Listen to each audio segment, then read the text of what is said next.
So I've experimented with some custom GPTs on ChatGPT, and then I'll use like Gemini and I'll use Claude, and try and basically come up with like a brain dump that I can type a bunch of stuff, just unload some thoughts, let that kind of structurize everything, and then I'm able to kind of go back through it and like, okay, pinpoint the topics that I wanted to talk about. And then from there, I try and, do kind of it's almost like a cookie cutter style at this point where it's like short paragraphs, bullet points, just try and make it as easy to consume as possible for people. Because when they see blocks of text, they either don't read it or it gets them tired, and then it sends a negative energy toward to your content. Whereas if you make it skimmable, they feel like they get something out of it. It just makes it more fun.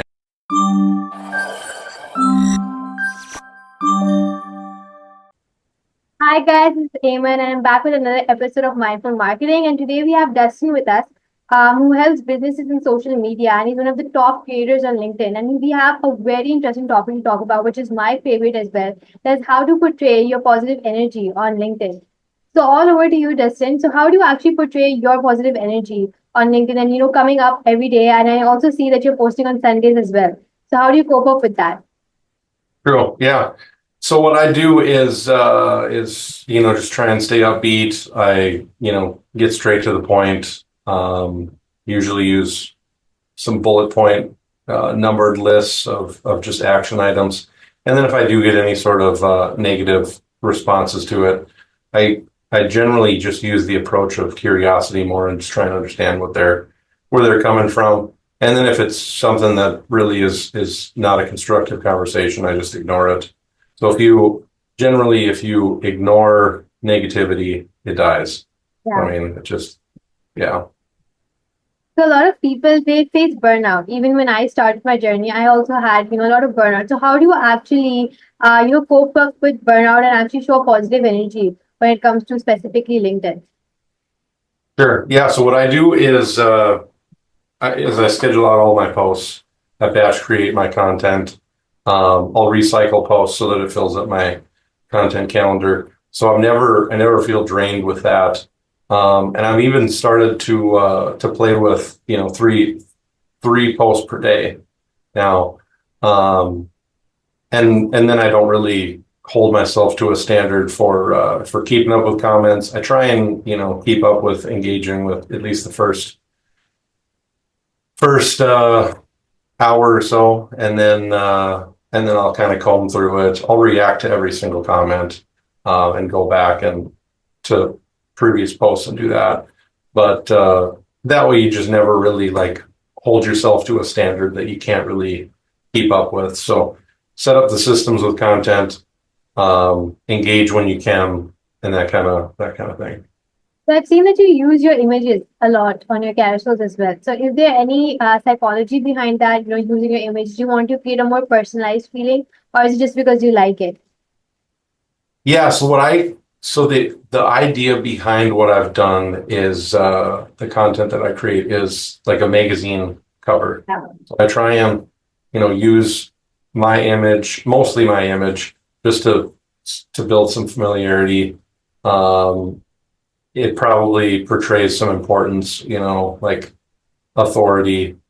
Because I feel like if a person is confident in their message, they're happy with putting their face on there. But a lot of people are not confident in their message, whether it's right or wrong, or they feel like the imposter syndrome. Like, Yeah. a lot of people don't want to put their face on stuff and put their stamp of approval on a message that they're posting. But yeah, when you do that, then it just kind of it strengthens the message that you're trying to put out there.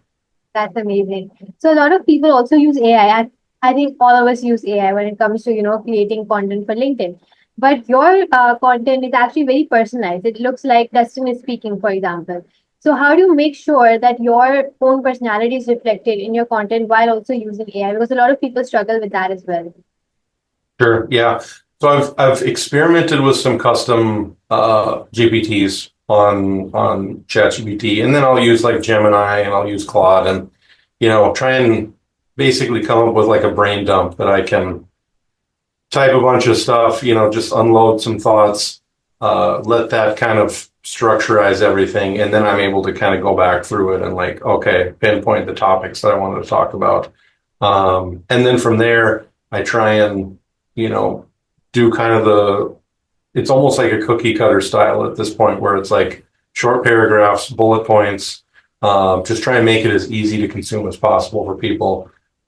Because when they see blocks of text, they either don't read it or it gets them tired, and then it sends a negative energy toward to your content. Whereas if you make it skimmable, they feel like they get something out of it.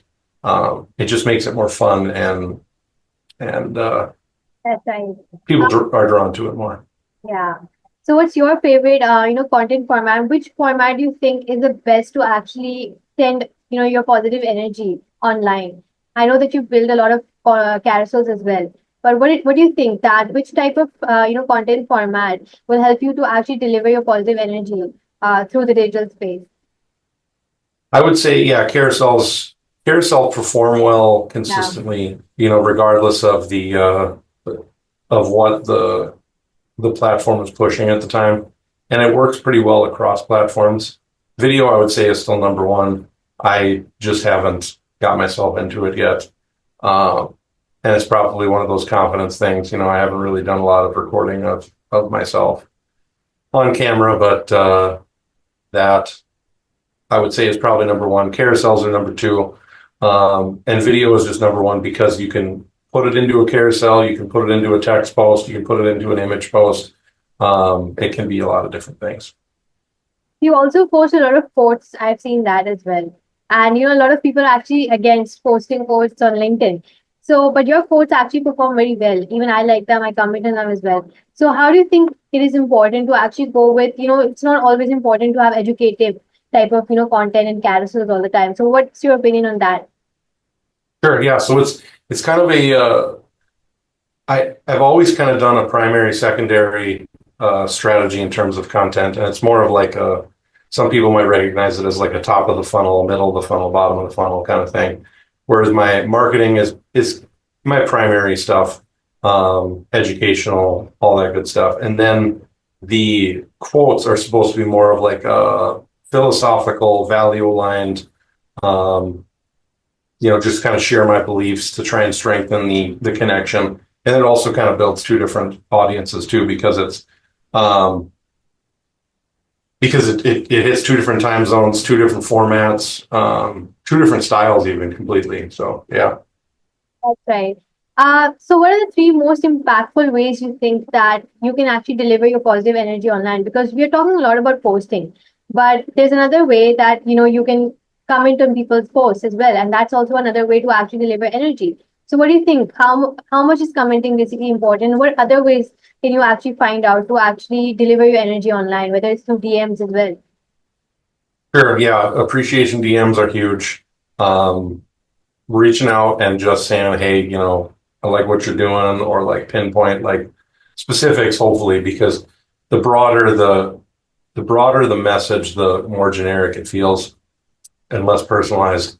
But if you can, pinpoint something that a person's doing and just kind of lift them up and just do, a few of those, 2-3 a day, that can really help boost people and just bring a positive energy around your content and your overall presence. Now, commenting is a good one too. That between like connecting and commenting, I like to profile views people see. Yeah. And a lot of times they'll send a connection request based on that. If you interact with their posts, a lot of times people will send a connection request or they'll reciprocate. Commenting is a lot the same. The strategy behind it, I've never used AI for commenting, whether it's structure or anything. It's more just kind of off the cuff, like rough ideas. I'll usually pinpoint something in the post, and I never disagree with anything. I mean, some people might disagree with that, approach, but generally what I do is I'll acknowledge what they're saying, and then I'll like write my thoughts on it. It's never just like a you're wrong, this is how it's actually supposed to be. It's like, no, that you made some great points. This is how I kind of see this, working out. But that's just kind of been my approach since the beginning. Nice. So, like when you started off your journey, everyone has a persona or a personal brand. They have an image that they have online. So, did you have a whole strategy or plan? Because your LinkedIn specifically looks very human and very positive. So, did you actually have a whole strategy behind creating this type of persona, or did it just go randomly? I basically kind of tried to emulate other people early on, and I started with purple actually as a color, and because I'm a creative person, went to school for graphic design, have a degree in that, a background in that, and when I was emulating a lot of people, it was I was really trying to just kind of do what they're doing, not really lean into my design tastes at all. And then I slowly kind of evolved into that and came up with my own style. And I feel like that's what a lot of people need to do, because you never really know exactly where the kind of message that you want to put out. And I'll even evolve from where I'm at right now. But I kind of figured I wanted to get to like evolve the color to blue because it matches the platform. I know that it might blend in somewhat, but you can still, stand out with words and with content overall. And even, just in what I've been doing, I've got basically 3 different styles that I'm trying to post right now. Is like my middle of the day now is going to be more of like a bold statement. Black background, usually have like my face in the background, opacity down, kind of an Instagram style, kind of a setup, because I've taken some inspiration from that, inspiration from Pinterest. And I've noticed even on Pinterest, it's more of like a book, that the quote feel, the infographic, kind of like a book style does really well over there. So I'm getting more views on Pinterest than I do on LinkedIn even, which is surprising. And then with every post on Pinterest, you can drive that traffic to your website or to LinkedIn or whatever you want to do with that. But yeah, I mean, overall, it's just kind of an evolution. And I think a good thing for a person to do is kind of go with that page, that book page background. It's pretty generic, it's widespread, but it gives a person a good starting point anyway. That's amazing. So, like a lot of people, when they start with their journey on LinkedIn, they do it for 1 or 2 months and then they just leave it because they have burnout or they don't have a motivation. So, what is your Mhm. motivation and what advice do you have for all the newbies on LinkedIn? How can they stay motivated? Sure. Staying motivated, you can DM so that you can connect with people, and not even just like connect, because that's an action on LinkedIn, but like actually, meet people, understand people, learn from them. I would say send 100 connection requests per week, and make sure you're maxing that out, because I've gotten that message every week that it's like you've hit your limit for connection requests, and everybody thinks that they're just gonna just grow organically and without sending connection requests, but it doesn't work. And then, so I mean, I grew with people that had 2,000 followers, and I had 2,000 followers, and they're still at 2,000 followers, and I crossed over 20,000, and they're like, "How'd you do all that?" And I'm like, "I just keep sending connection requests. Like, there's 52 weeks in a year. If you send 100, you're pretty much guaranteed to have 5,000 followers. So, and you're going to get more than that even too, because you're gonna keep growing. You're going to keep commenting. I try and comment. I probably only comment 10 to 20 comments a day. I mean, some people, say they do 100, 200, whatever it is. But Yeah, I just try to make sure it's as impactful as it possibly can. And with that, sending connection requests and continuing to grow, that'll keep you going where it just becomes a habit. And everybody otherwise, they get discouraged and they're like, yeah, I keep getting likes, or, maybe they don't, hit a certain like count, and they see somebody like me that just gets a decent amount of engagement on every post, and they're like, okay, that guy's got to be cheating, or like something's going on because I can't do it. It's like, you just got to keep growing. You just got to keep doing it and spend, 30 minutes a day. I probably spend an hour a day on my phone with the app, because that's kind of my preferred way to interact with it. I would say like profile optimization and stuff is desktop, but like actually engaging, interacting is more mobile. I like to do, but yeah, if you don't keep growing, you're gonna get burnt out because you're not going to see the milestones. You're not going to be able to celebrate the milestones, and it just will feel harder than it needs to be. That's right. So when you talk about connection requests, a lot of people have this misconception that if you're going to keep sending connection requests randomly, then you're going to have a lot of people who are not part of your niche. So is that Mhm. true, or is it okay to actually send connection requests to everyone in the start? Sure. Yeah. So what I like to do is actually target, people like myself that have probably about 100 comments or so per post, and I don't always get 100, but go in there, get there as early as you possibly can so that you can get, the fresh comments. People are active. Then you go through there, you look at profiles, you kind of, figure out, do a quick kind of glance over to see if they're kind of somebody that, you can either a peer creator, or like an ICP, something that you can connect with. Then that way you're connecting with people that are active. So like if you're reciprocating comments, you're going to get the engagement that way. But yeah, I mean, if you connect with people that are not active, you're going to get a inflated number that nobody ever engages with your stuff. So it just doesn't seem like you're doing much. So I mean, I've seen a lot of people that have like 50,000 followers or 100,000 followers, and they've got no engagement. It's like, well, there's probably an issue with their strategy. Yeah. So you've also done a lot of collaborations, with a lot of other creators as well. So how do you actually make sure that your tone matches the creator's tone, but also does not, make your audience confused? How do you actually make sure? Sure.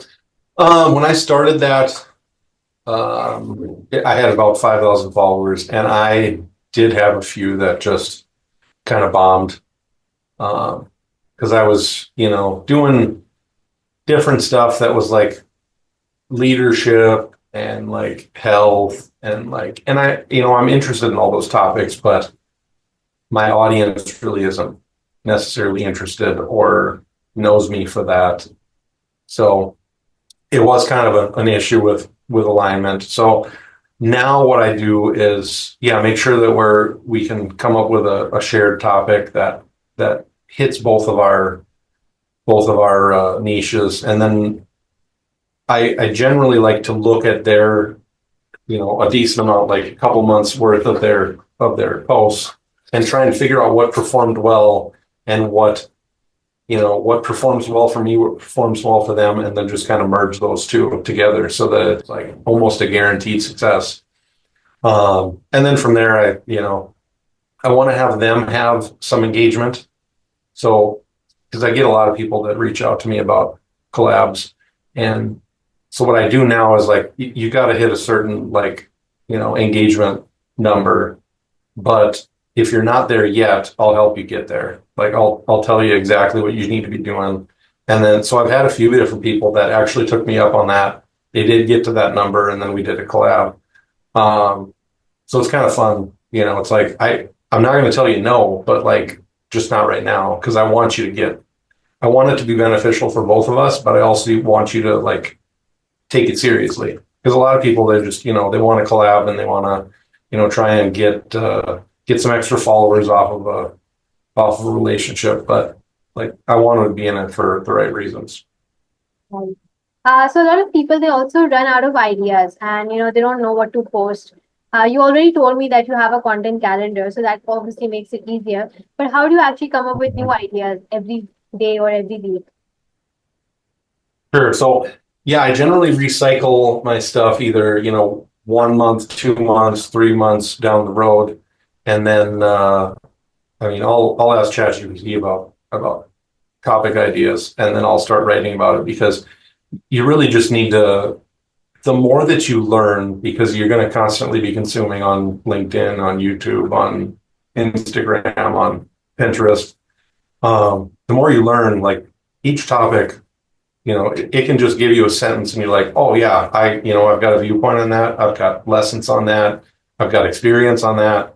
I'm going to write, all on that. And then from there, once you've got the post written, the carousel kind of writes itself, because you pretty much just, copy paste that to the different slides, put a question at the end to drive some engagement, because a lot of people will read something, they'll learn something, and they'll be like, okay, cool, I learned, but now I'm going to go to the next thing. But if you have a question at the end, and it's like they'll answer the question, and they'll be like, it just sparks a conversation, gets people thinking more, and so that's kind of been my strategy too. So do you think that it's important to have a particular niche? Because you told me that in the start you used to post a lot about things about a lot of things, right? Like about you used to post about health as well. So do you think that now, since you're more confined to marketing only, is that your niche? And if that's your niche, then is it like very important to only post about marketing, or you can go to other directions as well? Yeah, so part of it is like, if you post off topic, Yeah. you have to be prepared to not have it do well. And so many people, it kills them to not have great engagement once they've gotten that on Yeah. posts. It almost like, takes a blow to their ego. And I've been there too, where it's like, okay, my posts aren't getting 200 likes anymore. Like, I'm slipping, something's wrong. Like, my stuff is kind of worn out its welcome on the platform. But once you kind of remove that, like the chains of needing to hit a certain number to validate your value, then you can kind of post what you want. And I try and still, stay on brand. I do like to test out different ideas, and I'm constantly testing that out. So like the third post today kind of thing, it's like testing it out, because everybody's like, if you overpost, it's going to hurt your reach on the other posts. It's going to get, it's going to get, it's going to get your audience tired. Like, but I think of it as like a TV show. So like great TV shows, they know, what time it's going to be on TV, if it's on, regular TV, not on demand stuff. So you know what time you're tuning in. If there's spin-offs, you're probably going to watch that too. And so there's a whole new series for you to binge. So like I try and create spin-offs from stuff that's working, and kind of go from there. That's right. So do you think that there's a particular time to post? Because this is actually talked about a lot on LinkedIn, that you have to post on a particular time, and if you do not post on that, you'll lose your engagement as well. So is that true as well? I did notice so in the US, there was a time change in the spring. And so we went an hour later, I think. Yeah. Anyway, lost an hour. And I kept it at the same time, but it was a different time in different parts of the world. And I did see a drop of engagement. Now it kind of came back, but it was more just like, kind of confusion, I would say, amongst an audience. And they're like, is this a new time that you're posting at? And like, I would get DMs or like comments about that. And like, oh, yeah, I guess we changed, but some other parts of the world maybe didn't change. yeah, I mean, you can have issues with that. I like to experiment with it. What I do is 8 a.m. and 8 p.m. Central Time in the U.S. So it seems to work pretty well. A lot of people will do like 6 a.m., 7 a.m. Some do 3 a.m., but I think it's like more of a UK kind of a timing for that. Right. So what advice would you give to all of those new creators? Because, the main problem that a lot of people face is actually to start, coming onto LinkedIn, showing up basically. So what are the like baby steps that people have to take when they want to start up on LinkedIn? I would say create a list. As primitive as it was when I first started, I created a list of 20 to 30 creators on a Google spreadsheet. And it had like the link, their name with the link to their profile. So I checked their profile every day, and then comment on their post if they had a post for the day, and that will build your engagement overnight.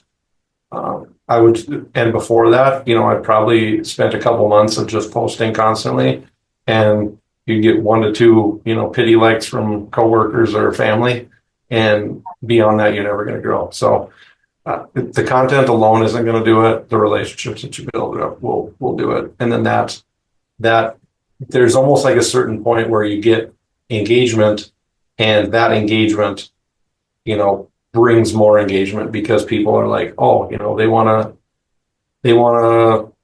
I don't know. It's just it's popular kid kind of thing where they want to piggyback off of that. Right. So how much time do you think it actually takes to find clients because a lot of people they are just running out of money and they want on the first day they want clients. So how many times or do you think that you need to post, or how much amount of months will it take to actually get clients and make people trust you? Sure. So there's a couple different strategies to that. When you're posting, if you post broad like marketing, I feel is broad, it's not going to get you any clients. If you post specific like email marketing, email segmentation, email is a big one that I've noticed you can get a decent amount of people reaching out, and then you get the conversation started. But then from there, like if you've got to be specific. Then once you get the conversations, the DMs coming in, the comments coming in that ask more about it, you have to be able to give them an ultra clear like next step and like pricing, clear picture, that kind of thing. Because if you don't have that stuff figured out, you're just going to burn through the leads that they were interested, and then they're like, this guy isn't confident in what he's doing, so it's they kind of go somewhere else. But yeah, so I mean, you do that. I'm still a firm believer in a lot of cold outreach. So DMs, I would say, are good, but don't like pitch slap them. They say like go directly to selling. What I found works really well is to learn just send like a hi, like whether it's about a post that they did or a comment that they left, that kind of thing. You can send that in the first reach out, kind of explain like, here, this is what I do. What do you do? Like, how can we help each other kind of thing.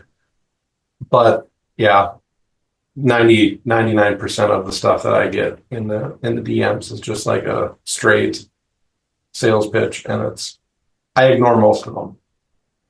Okay. So this brings us at the end of the podcast. Dustin, it was wonderful having you. So at the end, would you like to give any advice to all of the people who are watching, and especially those who dread actually coming on LinkedIn? What advice do you have for them? Yeah, I would say just get that core group together, even if it's 10 people, other creators, just get a good mix, whether it's, people if you're just starting out, 500 followers, 1,000 followers, get some at 5,000 followers, comment on those, and just try and grow with a group. And then slowly over time, if you build up that engagement through just the conversations that you have in the comments and DMs, and then you post consistently, even if it's, I would say minimum 1 time a day. Everybody's like, do 3 times a week, and they're worried about quality. Just post stuff. You'll get better at posting by every time that you post. every time you learn, whether your engagement drops maybe on a certain topic, like you're learning. So it's better to just post too much, I feel like. Still one time a day, maybe not more than one time a day, but do that and then send the connection requests, whether people, accept them or not. Generally, I don't send a message with them. I just, I'll usually either like a post and send a connection request or comment on their post and send a connection request. And then from there, you'll get probably 60 to 80% rate of acceptance on your connection request. And then from there, it's you'll keep growing. You'll probably grow beyond some of the people that you connected with early on.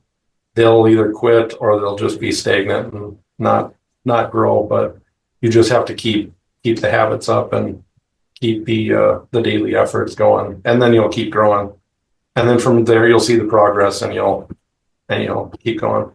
Thank you. It was wonderful having you, Dustin. I've learned a lot. I'm sure my audience will also learn a lot, and I hope you enjoyed as well. I appreciate it. Yeah, it was great to be on.